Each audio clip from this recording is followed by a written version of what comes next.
Thank you. More questions? And the next one, item D, Provincial Electoral Boundaries Court of Appeals decision. And Councillor Ballman, you want to speak on that? Well, not so much speak on it. It may be someone, whether Chris or Alan, know what's going on. It should at least be mentioned here at the meeting.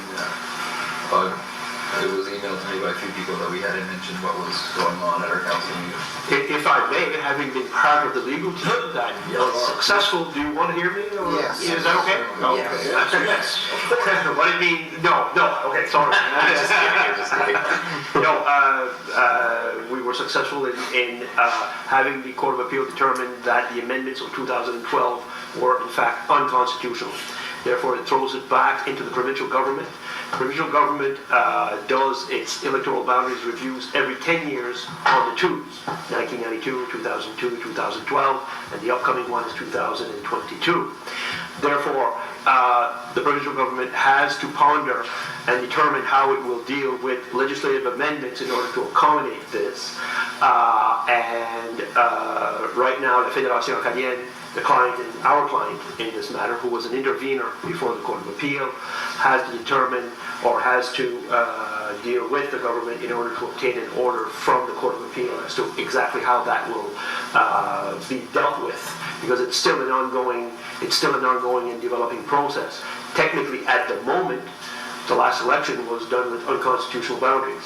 Therefore, and I don't think that this is before the Court of Appeal. Well, we suggested to the Court of Appeal that they order, if we were successful, that they order that it be unconstitutional, but that they suspend the order for a number of years, 2, 3, in order to give the opportunity for the government to adhere to the judgment. What that decision, how that decision is going to be, is going to impact the actual boundaries. It doesn't mean that automatically the old boundaries will be brought back into play. Not necessarily. I'm not saying it doesn't, but it's just it opens a whole new series of hearings. Now, it may not be a series of hearings in the same amount and the same intensity as the last time.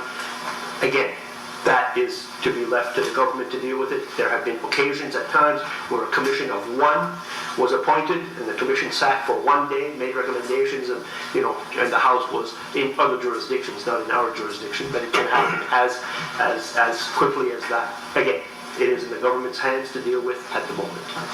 They have other fish to fry right now. All those who are members of the NSTU might be sitting around the table, are familiar with that.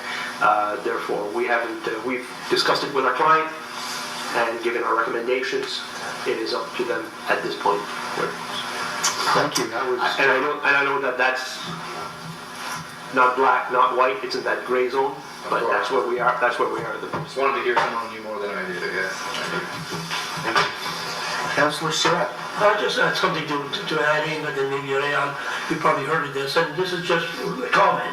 I was reading on the Ticourier that there was a Shedican, Ponquette, those areas were looking for a member. They've been asking for, looking for members for years and years, apparently, and they felt they've been left out of the picture. Also on the, it was on the Ticourier, or was it on the Louis Arcon? Wrote letters stating that maybe it could be an Acadian member at large. And so there's a lot of stuff being thrown out there. In other words, not one in Argyle, not one in Clare, but one at large for the whole whatever. But there's a lot of things being thrown out there at the moment. But as you know, the courts or the government was the courts have determined that it was unconstitutional. Now it is for the government to adhere to the act. Shedikan, we really never understood why Shedikan was not part of the protected ridings to begin with, because it qualified as much as Richmond and arguably Argyle as well, with the same dynamics. But what we did is we were very careful before the Court of Appeal not to have that as a specific ask, because it could have damaged our case. What we did, though, is we used Shedikan as a place where they should have qualified, they didn't, And one of our expert witnesses commented on the apathy vis-a-vis the political experience now in that area. And studies have shown that there's quite a bit of apathy. And so we use that as part of our evidence before the Court of Appeal. So, anyway, just for your Interesting, information. thank you. So, yeah, and that's what I was hinting at with your member at large issue. We don't know what it all means yet. That's right. Thank you. Any more questions? Financial requests, I see we have none.